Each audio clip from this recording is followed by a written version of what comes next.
দেশের বিভিন্ন স্থানে সভা সমাবেশ ও মানববন্ধন সহ নানা ঘটনার আরও খবর জানাচ্ছেন লামিয়া তানজিন মাহমুদ। নওগাঁর বদলগাছি উপজেলায় ৫ শতাধিক সনাতন ধর্মাবলম্বী ও ক্ষুদ্র নৃগোষ্ঠী পরিবার বিএনপিতে যোগ দিয়েছেন। সাঁওতাল হত্যা দিবস উপলক্ষে গাইবান্ধায় আদিবাসী সাঁওতাল নারী পুরুষের বিক্ষোভ সমাবেশ ও র্যালি অনুষ্ঠিত হয়েছে।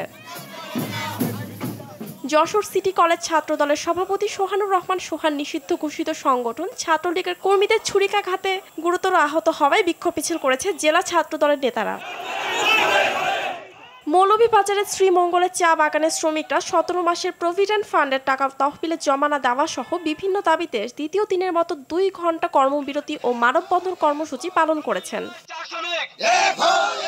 সাভারের চাইরা গ্রামে কোরিয়ান প্রবাসী আমানুল্লাহ হত্যার প্রতিবাদে বিক্ষোভ মিছিল ও মানববন্ধন করেছেন স্বজন ও এলাকাবাসী। শেরপুরের নকলায় উপজেলা কৃষি কর্মকর্তাকে মারধরে জড়িতদের গ্রেফতারের দাবিতে শহরে কৃষি সম্প্রসারণ অধিদপ্তরের সামনের সড়কে ৪টি সংগঠনের ব্যানারে মানববন্ধন অনুষ্ঠিত হয়। খুলনার খালিশপুরে চিকুনগুনিয়া প্রতিরোধে মশক নিধনে ফগার মেশিন প্রদান ও মশক নিধন কার্যক্রমের উদ্বোধন করেন বিএনপির কেন্দ্রীয় ছাত্র বিষয়ক সম্পাদক রকিবুল ইসলাম বকুল। লক্ষ্মীপুরে দাঁড়িপাল্লায় ভোট চেয়ে মোটরসাইকেল শোভাযাত্রা করেছে জামায়াত। বিএনপির দিনাজপুর জেলা শাখার সাধারণ সম্পাদক বখতিয়ার আহমেদ কোচির নিষেধাজ্ঞা প্রত্যাহার করায় দিনাজপুরের হিলিতে আনন্দ মিছিল করেছেন দলীয় নেতাকর্মীরা। ময়মনসিংহ ৪ সদর আসনে জামায়াতের মনোনয়ন প্রত্যাশী মাওলানা কামরুল আহসান এমরুলের নেতৃত্বে অনুষ্ঠিত হয়েছে মোটরসাইকেল শোভাযাত্রা। জামালপুরে বকশীগঞ্জে বিএনপির ভারপ্রাপ্ত চেয়ারম্যান তারেক রহমান ঘোষিত ৩১ দফা কর্মসূচি বাস্তবায়নের লক্ষ্যে অনুষ্ঠিত হয়েছে কর্মী সমাবেশ।